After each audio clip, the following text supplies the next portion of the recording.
शांति का टापू मध्य प्रदेश अब अफसरों की लापरवाही से हादसा प्रदेश बनता जा रहा है। एक हादसे को लोग पूरी तरह भुला भी नहीं पाते कि दूसरा हादसा हो जाता है। अगर अधिकारियों ने 2 साल पहले हुई हरदा की घटना से सबक लिया होता तो 14 मई को देवास में वैसी ही घटना की पुनरावृत्ति नहीं होती। देवास की पटाखा फैक्ट्री में हुए विस्फोट में 5 मजदूर मारे गए। हालांकि पिछले कुछ दिनों से इस फैक्ट्री में छुटपुट घटनाएं घट रही थी, जिसकी शिकायतें भी जिला प्रशासन को की गई, लेकिन हमेशा की तरह अधिकारी इन शिकायतों पर सर रखकर सो गए। उनकी नींद कल तब खुली जब हादसा हो गया।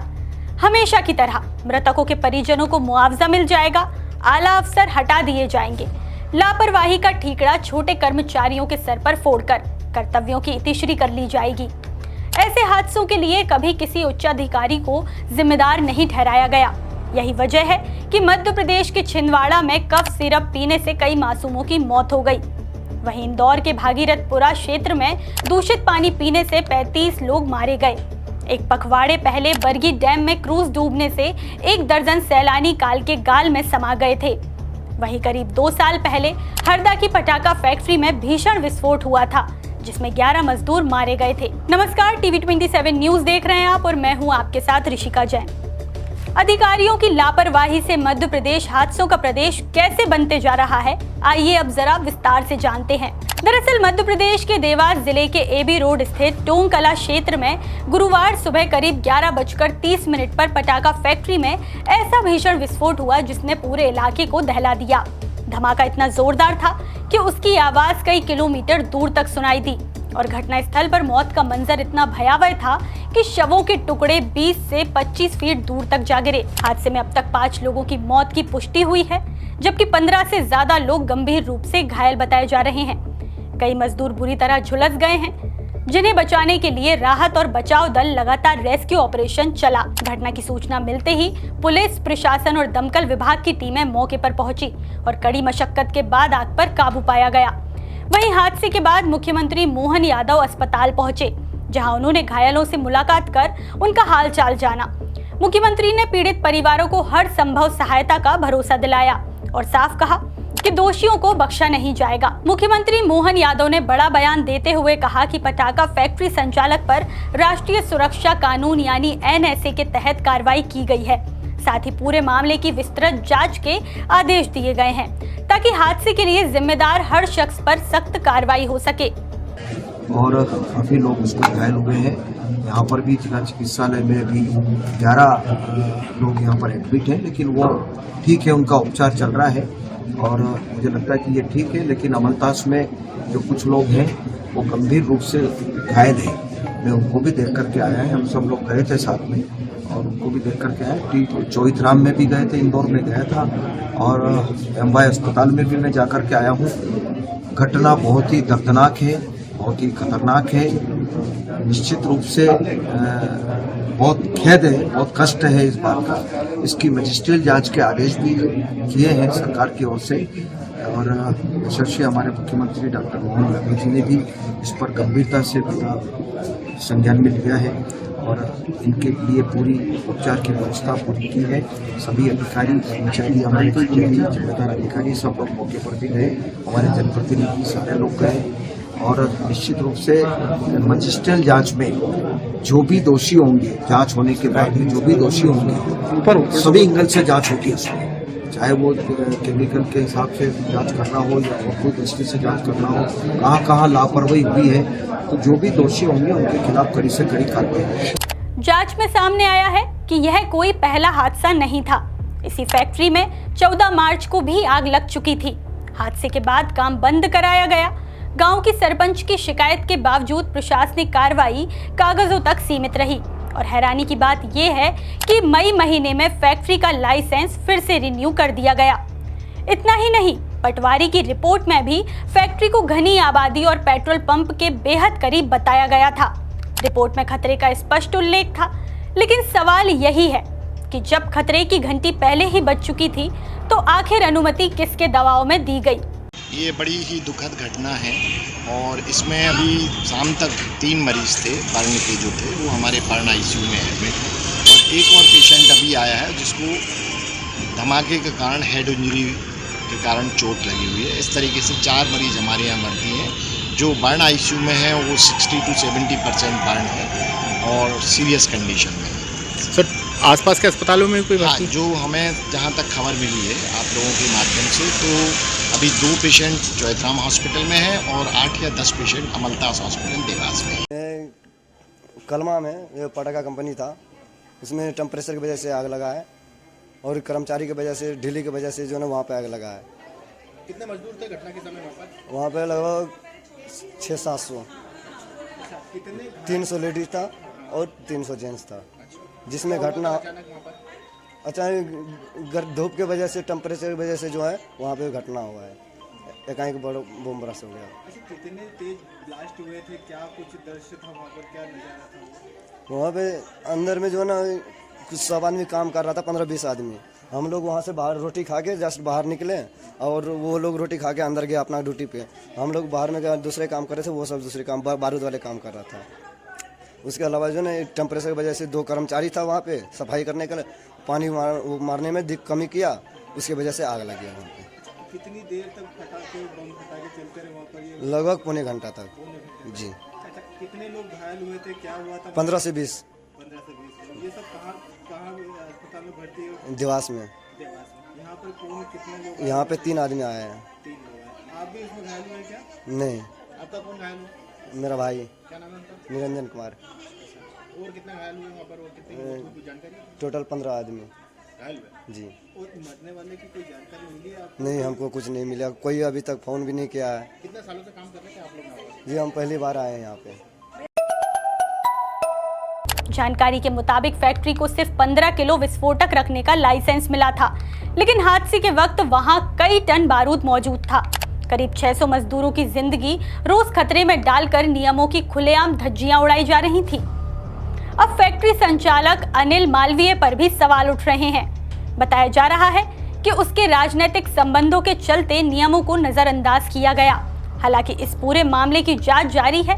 देवास का यह मामला सिर्फ बारूद का विस्फोट नहीं, बल्कि प्रशासनिक लापरवाही, सिस्टम फेलियर और नियमों की अनदेखी का भयावह उदाहरण बन गया है।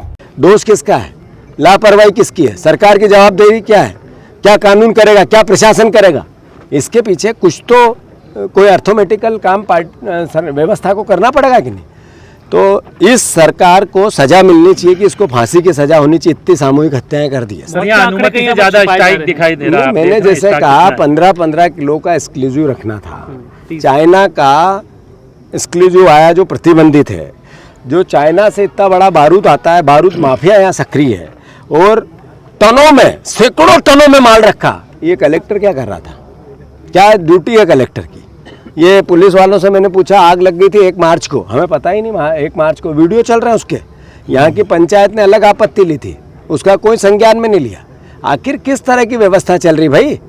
तो ये माफियाओं का 5वीं मंजिल पे जो कब्जा हुआ उसका हत्याकांड है और ये लगातार वो हत्याकांड उसी तरीके से आप देख रहे हैं नजदीक से ही नेशनल हाईवे गुजर। स्वाभाविक है, सारी अनियमितताएं, वो नेशनल हाईवे का हो, पेट्रोल पंप का हो, ये जो नॉर्म्स इसके बनने चाहिए उसकी घटना हो, छोटे नाबालिग बच्चे हो, लाइसेंस का सीमा खत्म हो गई थी, वही आज रिन्यूअल पिछली तारीख में किया करना हो। यही कलेक्टर था जिसने पहले किया, यही कलेक्टर था अभी रिन्यू किया। आग लग गई उसके बाद भी नहीं देखा गया। ये गोडाउन में इतने बड़े वो भरे हुए हैं। आखिर इसकी सबकी जवाबदेही किसकी है? आखिर कलेक्टर को पद पे इतनी देर रहने कैसे दिया? सरकार चल रही सर्कस। ये सही है कि पटाखा फैक्ट्री के अंदर ये जो हादसा हुआ है उसमें इस पे NSA भी किया है और कठोर कार्रवाई भी की गई है। इस हादसे के लिए वरिष्ठ स्तर पे भी जांच होगी, जो दोषी उनको सजा भी मिलेगी। लेकिन अभी हमारा ध्यान घायलों की तरफ है और जो इस हादसे में जिनका निधन हुआ है, सरकार उनके उस दुख की घड़ी में परिवार के साथ है। जो भी लापरवाही होगी, जिस प्रकार की अंदर की जानकारी होगी, आगे जैसी जांच रिपोर्ट आएगी वो इस तरह से, लेकिन सरकार किसी को छोड़ने वाली नहीं है और ये एक तरह से सबक भी है। लेकिन हम उम्मीद करेंगे कि ऐसा हादसा दोबारा ना हो। वैसे मध्य प्रदेश में पटाखा फैक्ट्री धमाकों का यह पहला मामला नहीं है। जब भी प्रदेश में बारूद फटता है, सबसे पहले पटेला वध की तस्वीर सामने आती है। 12 सितंबर 2015 झाबुआ के पटेला वध में ऐसा विस्फोट हुआ जिसने पूरे मध्य प्रदेश को हिला दिया। दुकान में सिलेंडर ब्लास्ट के बाद पास में जिलेटिन गोदाम में धमाका हुआ। 79 लोगों की मौत हुई, सैकड़ों घायल हुए। धमाके की गूंज 11 किलोमीटर दूर तक सुनाई दी और लाशों के टुकड़े पोटलियों में समेटे गए। ये एमपी के इतिहास का सबसे भयावह ब्लास्ट माना गया। इस हादसे की भीषणता का आलम यह था कि आसपास के 17 गांव में कोई न कोई व्यक्ति घायल हुआ था। चारों ओर लाशों का ढेर लग गया था, जिन्हें पोटलियों पॉलिथिन में समेटा गया था। प्रशासन ने 79 लोगों के मौत की पुष्टि की थी, जबकि प्रत्यक्षदर्शियों ने करीब 150 लोगों के मारे जाने का दावा किया था। 20 अक्टूबर 2022 मुरैना की पटाखा फैक्ट्री में धमाका हुआ। 4 लोगों की मौत हुई, 7 गंभीर घायल हुए। फैक्ट्री थाने के पास चल रही थी। हादसे के बाद अवैध फैक्ट्रियों पर कार्रवाई के दावे हुए, लेकिन तस्वीर ज्यादा नहीं बदली। पटाखा फैक्ट्री की बात करें तो साल 2024 में हरदा का ब्लास्ट भी भीषण था। 6 फरवरी 2024 को हरदा के पास मगरदा रोड पर स्थित बैरागढ़ में एक पटाखा फैक्ट्री में सुबह 11 बजे भयानक ब्लास्ट हुआ। प्रत्यक्षदर्शियों ने बताया था कि यह ब्लास्ट इतना भयंकर था कि कई किलोमीटर की जमीन तक हिल गई थी। इस हादसे में 13 लोगों की मौत हुई थी, जबकि 300 से ज्यादा लोग जख्मी हुए थे। ब्लास्ट का मंजर इतना खौफनाक था कि फैक्ट्री के आसपास मौजूद 60 से ज्यादा घरों में आग लग गई थी। 2024 में महू और छतरपुर में भी हुए विस्फोट। अभी हरदा हादसे को लोग भूले ही नहीं थे कि इसी साल 16 अप्रैल 2024 को इंदौर के महू में भी पटाखा फैक्ट्री में विस्फोट हुआ था, जहां 3 कर्मचारी झुलस गए थे, जिनमें से एक कर्मचारी रोहित की इलाज के दौरान मौत हो गई थी। तो वहीं 2 अक्टूबर 2024 को छतरपुर के हरपालपुर में पटाखा फैक्ट्री में धमाके से इलाके में दहशत फैल गई थी। एक के बाद एक लगातार कई धमाके हुए थे। इस घटना में गनीमत ये रही थी कि कोई मजदूर जख्मी या मृत नहीं हुआ था। 2025 में मुरैना में एक घर में हुआ था ब्लास्ट। साल 2025 में मुरैना में एक घर में विस्फोट हुआ था। यहाँ भी अच्छी बात ये रही थी कि कोई घर में मौजूद नहीं था, जिससे कोई हताहत नहीं हुआ था। हालांकि बाद में जांच में प्रशासन ने घर से पटाखा और पोटैश भारी मात्रा में जब्त किया था। पटेला वध, मुरैना, हरदा, महू, छतरपुर और अब देवास। सवाल हर हादसे के बाद वही उठता है, नियमों की अनदेखी कब तक, अवैध भंडारण कब तक और सिस्टम की नींद आखिर कब टूटेगी। वैसे ये सिर्फ सिस्टम की लापरवाही का एक हादसा नहीं, हाल ही जबलपुर में हुए बरगी डैम क्रूज हादसा कौन भूल सकता है। इस हादसे में अब तक 13 लोगों की मौत हो चुकी है, जिनमें तमिलनाडु और दिल्ली से आए कई परिवारों के सदस्य शामिल हैं। राज्य सरकार ने मामले की जांच के आदेश दिए हैं और सुरक्षा समीक्षा पूरी होने तक मध्य प्रदेश में इस तरह के क्रूज सेवाओं को अस्थायी रूप से बंद कर दिया गया है। वहीं इंदौर के भागीरथपुरा में दूषित पानी के कारण 35 से ज्यादा मौतों को कौन भूल सकता है, क्योंकि इंदौर को देश का सबसे स्वच्छ शहर माना जाता है। इंदौर भारत सरकार के स्वच्छ भारत अभियान में लगातार 8 बार से नंबर 1 पायदान पर आ रहा है। लेकिन इंदौर में दूषित पानी से ऐसा संकट पैदा हुआ कि करीब 400 लोगों को अस्पताल में भर्ती कराना पड़ा, जबकि 150 से ज्यादा लोग अभी भी अस्पताल में भर्ती हैं और इसमें 35 लोगों की भी मौत हो चुकी है। हादसे के बाद ये सवाल सबसे ज्यादा खड़ा हुआ कि आखिर देश के सबसे स्वच्छ शहर में पानी का यह संकट पैदा कैसे हुआ।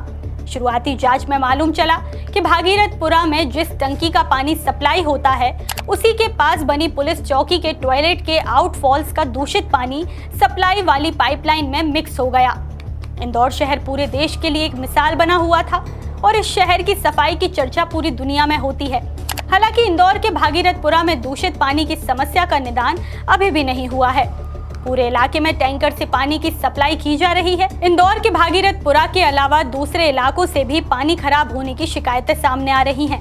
वहीं मध्य प्रदेश के छिंदवाड़ा जिले में 2025 के अंत में सामने आया कोल्ड रिफ्ट कप सिरप कांड एक भीषण त्रासदी थी, जिसमें दूषित सिरप पीने से 20 से अधिक बच्चों की मौत हो गई थी। इस मामले में दवा में डाईएथिलीन ग्लाइकोल नामक जहरीला पदार्थ पाया गया, जिसने बच्चों के किडनी फेलियर का कारण बना। इस त्रासदी का असर छिंदवाड़ा के अलावा बैतूल और अन्य 7 जिलों में भी देखा गया था।